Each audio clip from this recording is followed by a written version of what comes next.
नमस्कार दोस्तों। आज की इस वीडियो में हम बात करने वाले हैं समावेशी शिक्षा अर्थात इंक्लूसिव एजुकेशन के बारे में। मेनली होती क्या है समावेशी शिक्षा?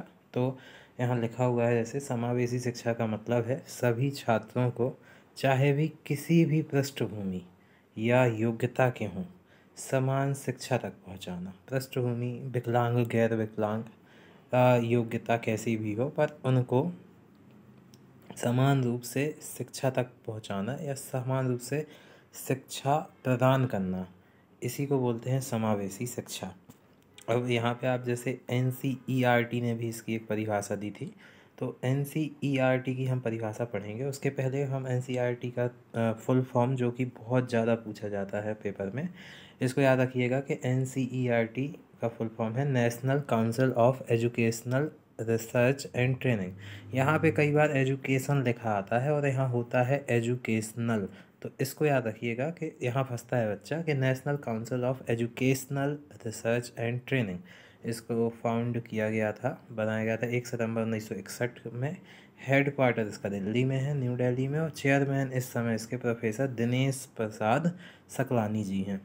इसको याद रखिएगा। हाँ, तो अब NCERT ने जो परिभाषा दी किसकी, समावेशी शिक्षा की, वह है कि जाति, धर्म, लिंग, परिवार, समाज, शारीरिक मानसिक क्षमता के आधार पर बिना भेदभाव किए शिक्षा समान कक्षा में देना ही समावेशी शिक्षा है। तो ये NCERT द्वारा दी गई परिभाषा है जो कि थी। अब हम देखेंगे कि इतिहास क्या रहा समावेशी शिक्षा का। समावेशी शिक्षा आपको समझ में आ गई होगी। उसके बाद इतिहास क्या रहा समावेशी शिक्षा का, तो सबसे पहला इतिहास है, सबसे पहले जो सम्मेलन हुआ वो हुआ जोमेसियन विश्व सम्मेलन, जो कि हुआ था थाईलैंड में। ये याद रखने योग्य बातें हैं जो डायरेक्टली लिखी हैं मैंने। तो जोमेसियन विश्व सम्मेलन पहला सम्मेलन था, थाईलैंड में 1990 में हुआ और 52 देश सम्मिलित हुए। अनिवार्य शिक्षा की बात की गई थी। जब अनिवार्य शिक्षा की बात की गई थी तो हर एक को शिक्षा मिलेगी, इसीलिए इसको समावेशी शिक्षा के लिए उसका इतिहास में माना जाएगा। पर उसके बाद जो सम्मेलन हुआ 1994 में, सलमान का विश्व सम्मेलन, यहाँ से जन्म माना जाता है समावेशी शिक्षा का, कि सलमान का विश्व सम्मेलन में जन्म हुआ समावेशी शिक्षा का। तो जो कि हुआ था स्पेन में 1994 में। 92 देश सम्मिलित हुए और 25 अंतर्राष्ट्रीय शैक्षिक संस्थान भी सम्मिलित हुए थे। इसका जो मूल बात कही गई थी कि विशेष शैक्षिक आवश्यकताओं वाले बच्चों पर विश्व सम्मेलन और सुलभता एवं क्षमता, ये इस टाइप की इसकी थीम थी। पर इसमें मुख्य रूप से समावेशी शिक्षा पर ही जोर दिया गया था और यहीं से जन्म माना जाता है समावेशी शिक्षा का, सलमान का विश्व सम्मेलन से। इसको याद रखिएगा आप। उसके बाद तीसरा सम्मेलन है इंडोनेशिया सम्मेलन 2000। जो इंडोनेशिया सम्मेलन है आपका 2000, उसमें 2000 में हुआ था ये। पहला था कि समावेशी शिक्षा पर 6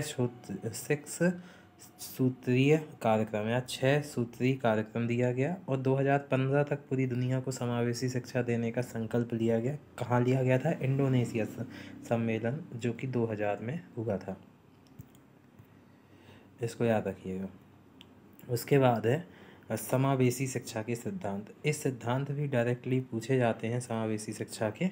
इनको याद रखिएगा कि क्या क्या सिद्धांत है। तो किस बेस पे बनी शिक्षा समावेशी, मतलब किस बेस पे, क्या बेस था उसका, बेस का आप मतलब ये समझिएगा, बेस क्या बेस था इसका शिक्षा का समावेशी बनना। तो पहला इसमें सिद्धांत आता है सामाजिक सिद्धांत, कि समाज को ज़रूरत थी समावेशी शिक्षा की। समाज में सब वर्ग के लोग थे, उच्च बुद्धि लब्धि वाली बच्चे भी थे, निम्न बुद्धि लब्धि वाले बच्चे भी थे, तो उनको सामाजिक रूप से ज़रूरत थी समावेशी शिक्षा की। इसलिए हम बोल सकते हैं कि सामाजिक सिद्धांत है, समाज को ज़रूरत है, तो इसलिए शिक्षा बनी समावेशी। दूसरा है प्रजातांत्रिक सिद्धांत। प्रजातांत्रिक मतलब आप भी जानते हैं कि प्रजातंत्र में, लोकतंत्र में भेदभाव खत्म करें, तो शिक्षा में भी भेदभाव खत्म करें, तो इसीलिए शिक्षा बनी समावेशी। तो भेदभाव खत्म हुआ तो वो प्रजातांत्रिक सिद्धांत के अंतर्गत आता है। और तीसरा है मनोवैज्ञानिक सिद्धांत। मनोवैज्ञानिक सिद्धांत में बच्चों के मनोवैज्ञानिक स्तर में सुधार।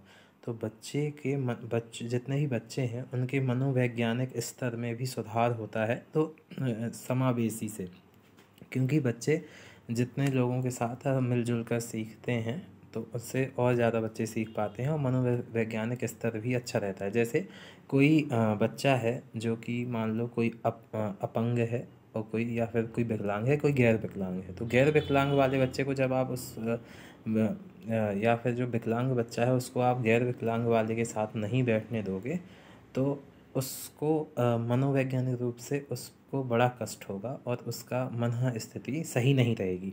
तो इसको समझते हुए आप समझ सकते हैं कि मनोवैज्ञानिक सिद्धांत है बच्चों के मनोवैज्ञानिक स्तर में सुधार होगा यदि शिक्षा हो समावेशी। तो इसी कारण शिक्षा बनी समावेशी। ये आपको सिद्धांत समझ में आ गए होंगे तीनों, और आशा करते हैं वीडियो आपको अच्छा लगा होगा। यही है समावेशी शिक्षा का अर्थ। और एनसीईआरटी की आप एक तो फुल फॉर्म याद रखेंगे और दूसरा इसके द्वारा दी गई परिभाषा, यह इसी से अपन समावेशी शिक्षा को अच्छे से समझ सकते हैं। बहुत बहुत धन्यवाद आपका वीडियो देखने के लिए। जय हिंद।